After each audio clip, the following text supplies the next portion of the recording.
Okay, hi everyone. I'm here for Riot Lesson 9. I don't have a sign today, but we're going to be looking at the bones of the skull and the sphenoid and ethmoid, which I gather from Serena's notes from last week. You started already a little bit, so that's great. I wanted to pick up on the last chunk from my headless video, where I was going through the planes of movement, and I sort of didn't explain them very well and headlessly, so I wanted to go through them again. I always kind of thought they were kind of dumb, that I had to learn them for modern dance purposes, but I've actually learned in the anatomy I've taken thus far here that they're actually pretty, I don't know if, well, they are useful, and they're certainly the sort of commonly accepted language that people use around looking at the anatomy and physiology and functioning of, and kinesiology and functioning of joints and movement. So it's important to know what they are. I wanted to start by sharing, I put it up on Google Classroom, but my cadaver lab, which I can't wait to tell you guys about, but I'll probably do that in person so I don't waste your time here, or not waste it, but so yeah, I just got done with my midterm in cadaver lab, so it's been really cool. But the woman who leads it shared this quote from Henry David Thoreau with us. Do what you love, know your own bone, gnaw at it, bury it, unearth it, and gnaw it still.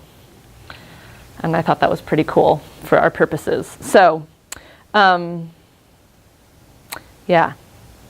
know your own bone.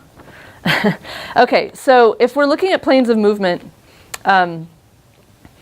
this plane, so any movement we do is going to be in the 3 dimensions, right? We are 3-dimensional, all our joints are 3-dimensional, space is 3-dimensional.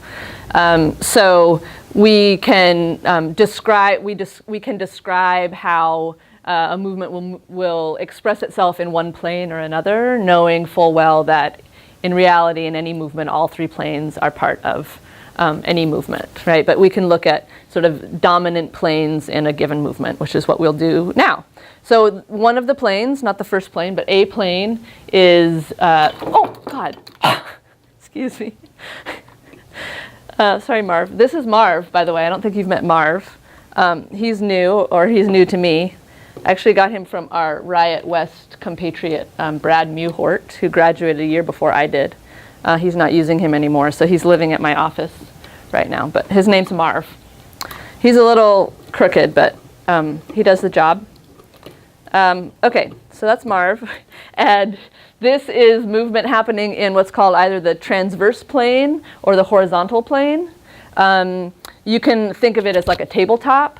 So if I was to take my really messy desk and swoosh everything off it this way, anything that would happen along that surface would be considered a movement in the horizontal or transverse plane. Yeah, so yeah. I'm trying to think of a movement that we do in everyday life that goes on this plane. Not really too many, but in dance when you're doing a turn of some sort, yeah. Rotation is going to happen in the transverse or horizontal plane. Okay, then we have the this plane, which is called the vertical or the frontal plane, the coronal plane also it's known as, like if you think of you're wearing a crown for coronal. So coronal, vertical, or frontal plane, and that's movement happening in this orientation. So you can imagine yourself in a doorway. Yeah, sometimes it's called the doorway plane. So if I was in a thin doorway and I was moving within the constraints of staying in that doorway, I'd be moving in the vertical plane. Or if I was doing a jumping jack, yeah, or a cartwheel, something going in this direction, that's going to be vertical plane. And then we have the sagittal plane. So sagittal plane is this action, something that's coming this way. Taken from Sagittarius is how you can remember it. The god, is he a Greek god who shoots the arrow? Yeah, so if I was to do a backflip, right, that would be a typical sagittal movement. Walking is a sagittal movement through space. So it was kind of cool when I started looking at the bones of the skull. I hadn't realized, so I hope you all colored your plates or looked at my colored plates in the anatomy coloring book. I didn't realize that that there are these sutures that are labeled for these planes, which I thought was kind of cool. So when you're looking at the bones of the skull. We've got this pink plane in the front, or pink plane, it's a bone called the frontal bone of the skull. And we've got the orange one in the back, the occiput, which we all know well from our work with Alexander. And then on the sides, we have paired bones, the parietal bones, which are on either side here, and the temporal, and they mean, parietal means pertaining to the walls of a cavity. So they're kind of containing your brain. That's the walls of your brain cavity here. And then your temporal bones, which are down here, where your ears and your jaw come in. And temporal means of time. So I was curious why these bones are called time bones. I don't know. Maybe you have a suggestion for why that could be. So you can see in these bones of the skull come together with joints. They're not synovial joints in the same way that a lot of our skeletal joints are, meaning they don't have a joint capsule and hyaline cartilage, which we'll talk about later in another class. But they are considered joints because they're places where a little bit of movement can happen. And the sutures in the skull are, fibrous suture joints. So a little bit of movement can happen there. And you had the experience of that happening under someone's hands, either with Alexander or experienced it under your hands with someone else's head, or in something like craniosacral or some massages. When we look at the top of the skull, where the two parietal bones meet along what would be like if I had a middle part, along my scalp, that's called the sagittal suture, which makes sense, right? Because it's going this way in our sagittal plane. That's called the sagittal suture. And then where the two parietal bones meet my frontal bone, so here's my frontal bone, my two parietals. So maybe if I had bangs, long bangs, and my sort of bang part here, where the frontal lobe meets, not lobe, the frontal lobe I'm guessing is behind the frontal bone, but this is the frontal bone, meets the parietal bones, is called the coronal suture. So you'll have seen those here in the bones of the skull. So color this page if you haven't already. And the other two bones that make up the bones of the cranial bones, the bones of the skull, besides the two temporal, the two parietal, the frontal, and the occiput, are the sphenoid and ethmoid, which you looked at a little bit, and we're going to go into a little bit of greater detail now. But first, let's look at the occiput. And I put up on Google Classroom a master, so you can draw your own occiput in like this, and also my completed pink occiput for your point of reference.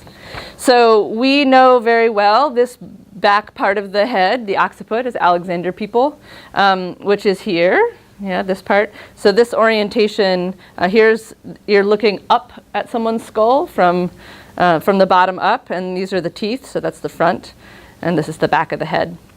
This big hole in the middle is the foramen magnum, which entirely means big hole or big opening, and that's where the brain stem comes through and heads into become the spinal cord. Then on either side, just anterior or just to the front of the foramen magnum, we have these bean-like structures, or not structures, bean-like surfaces that are the articular surfaces of the atlanto-occipital joint. So this is where the skull meets the atlas, the first cervical vertebra. So this is where, this is top of spine. And then, I didn't know this when I first looked at the occiput, but the occiput also has a part to it that's called the basilar part of the occiput. That's like a little tag or a little lip that's coming to the front of the spinal cord, and to the front of where the weight transfers through to the spine. So that is where the occiput meets the sphenoid, and we talked about the notochord, right? That is the remains of the notochord that run through the discs of your spine. And there's presence of notochord also found in this portion, the basilar portion of our occiput, and then also in the sphenoid and ethmoid. So if we're tracing the sort of continuity of notochord from the discs of our spine up through the occiput, it's coming through the front of the occiput, in front of the spinal cord, to head into the sphenoid and the ethmoid. Yeah, so online, I put a bunch of pictures, photos that I took of a real sphenoid that are pretty cool. So especially, I think the first one, it's like 2342, I think. You'll see it, but I think it's the first one that I posted. You can see where the basilar portion of the occiput fits into the sphenoid. So if I orient you, this is my cell phone, but if I were to orient you to the location of the sphenoid is the only sort of horizontal bony surface in our head, and above it is our brain, and below it is our mouth. Yeah, so it's running this way, and if my spine is coming up this way, and the occiput's here, the basilar portion of the occiput is articulating with the sphenoid right here. So this would be a side view. So if you look at this picture I'm referring to, the sphenoid, you're going to be looking at the sphenoid this way and looking at the surface right here where the occiput comes up and meets it. So I hope you can orient yourselves accordingly. There's also a side view and a rear view.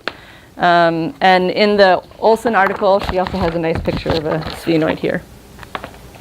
So the sphenoid and the occiput also have a joint. It's called a synchondrosis,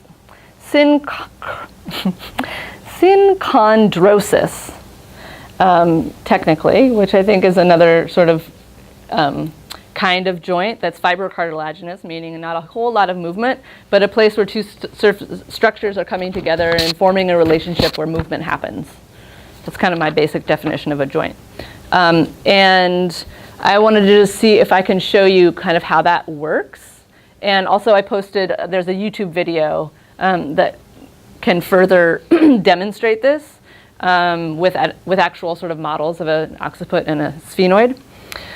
But what happens, let me see, I'll try to be, I will try to be the spine and sphenoid again from the side. So if we define flexion as an action in which front surfaces of the body come closer together. So flexion of the spine is when the front of my spine comes closer together. And extension is when the back, the dorsal aspect of structures of my body come closer together. So extension is bringing my back side closer together, and flexion is bringing my front sides closer together. So now if I'm orienting myself this way, and this is the front of my spine, this is the back of my spine, this is my spine, this is my sphenoid. When I bring the front part of my body together and create flexion at the sphenobasilar, sphenobasilar synchrondosis, or SBS, okay? It's going to create this action, and flexion, when the back surfaces come together, it's going to create this action. Yeah, so flexion, extension, flexion, extension. Yeah, so now if my hand is the other bones of the head, yeah, this is flexion, extension, flexion, extension of the sphenoid relative to the bones of the skull. So there's actually inflection at this joint, which is also called the cranial flexion, which is a little easier to say than flexion at the sphenobasilar synchrondosis. When flexion happens at that joint, there's an actual sort of blossoming of the bones of the skull, and when there's extension, there's a condensing of the bones of the skull. And so they talk about this rhythm happening, sort of this expansion, blossoming, and then contraction happening. And that rhythm is what, well, I don't understand this fully, but it has something to do with the craniosacral fluid and how that rhythm gets set up and the cerebrospinal fluid that that craniosacral therapists work with in craniosacral therapy. And it's so anyway, that's it's a really important place for craniosacral people and also for osteopaths. And I read that this guy, William Sutherland, who's described as the father of cranial osteopathy, felt that all the other bones in the body moved to accommodate the SBJ. Now he's calling it SBJ, SB joint. So it's very important to have a functional sphenobasilar joint. He was interested in freeing the bones and sutures of this area in order to positively affect the rest of the body. So I thought that was pretty wild to look to this little juncture between the occiput and the sphenoid as sort of a starting place for balance through the rest of the body. And I know I had a friend who was in acupuncture school while I was in training, and he said that in acupuncture school they talk a lot about the relationship between the sphenoid and the pelvis, and balancing the sphenoid and the pelvis. And it's kind of cool if you look at the shape of the sphenoid. It's not unlike the shape of the pelvis. They have kind of these horizontal structures with these wing-like aspects to them. And I just thought that was really kind of cool to think about. So there's that, and I put an article up from an acupuncture journal that I found that spoke to that a little bit on Google Classroom. So, and I read somewhere else, or maybe it was in that acupuncture article, but them referring to this sort of expansion condensing action that happens there as the milking effect, milking, I guess, the cerebrospinal fluid. And I thought that was kind of intriguing. So watch the YouTube video. The other thing that the video has, which is really cool, is it shows the flexion and extension of that joint happening relative to your hands being under that part of someone's head. And I thought that was just really cool to watch and to think about what we're doing as Alexander people when we have our hands on someone's head, and thinking about that expanding and condensing at the SBS or SBJ or sphenobasilar joint happening underneath our hands. So check that out for sure. And yeah, and then so if we were to continue following from the occiput to the sphenoid and keep coming forward, we would get to the ethmoid, which is a bone, right? It kind of forms the back of the eye socket. And it's ethmoid means sieve. And I didn't post a photo, but if you Google ethmoid and look at a picture, to me it kind of looks like a walnut that's sitting right here. It's a small bone, and it's I say it's a walnut because it has these sort of like wavy canals going through it, and it's porous, and it's porous because it provides access to the olfactory nerve. Yeah, so it needs to be porous so that olfactory information can get through the nose and into the face. So that's the ethmoid, and again, it has properties of the notochord in it. So if we follow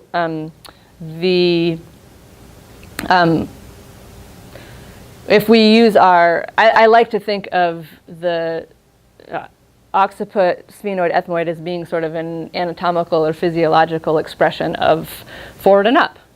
Yeah, of forward and up, or of line of, as Nanette talks a lot about, a line of sight, yeah, spine coming all the way up behind our eyes and out.